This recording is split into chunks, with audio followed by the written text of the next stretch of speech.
Ituturing na sining ang pag-uukit at paggawa ng mga imahe ng santo. At isa sa mga pinakamahal na uri ng mga imahen ay yung mga yari sa ivory. Nakatutok si Claire Delfin. Tuwing Pasko, malakas ang demand sa mga imahen ng mga santo. Ipinangreregalo raw ang mga ito ng maraming Katoliko. Kaya simula 1981, pag-uukit ng religious images ang naging kabuhayan ni Don Awa. Artwork niyang ituring ang mga produkto niya, lalo na ang mga gawa sa ivory. Di hamak na mas mahal ito kesa sa gawa sa kahoy o fiberglass. Itong wood-made image ni Santo Niño, 60,000 pesos. Kung titingnan lang sa mata, halos walang pinagkaiba sa katabi nitong gawa sa fiberglass na 6,000 pesos. Ang fiberglass daw kasi walang artistic value dahil ginagamit lang ito sa mass production. Pero itong imahe ni Michelangelo na solid ivory, tumataginting na 700,000 pesos. Bukod sa ivory, nagpapamahal din sa mga gawa niya ang gamit na totoong gold thread sa borda ng damit nito.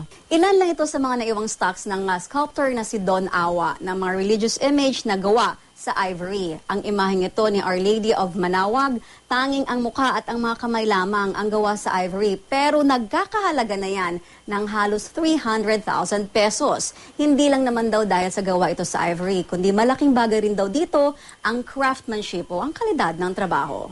Status symbol na rin. Ang work of art sa akin, yung baka nasa proportion lahat. Yung images, tapos yung anatomy niya nasa tama.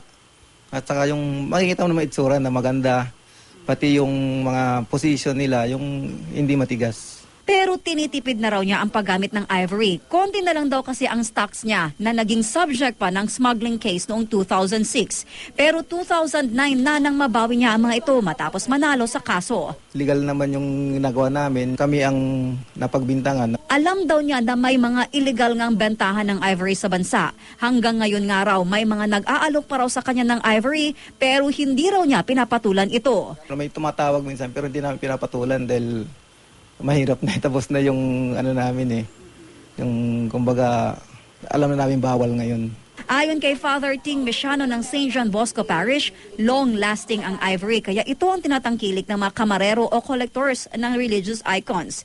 Pero para sa kanya, wala naman sa material ang importante. The statue or the image reminds you of God. No? It's not the statue that you are going to God actually. It's leading you to God.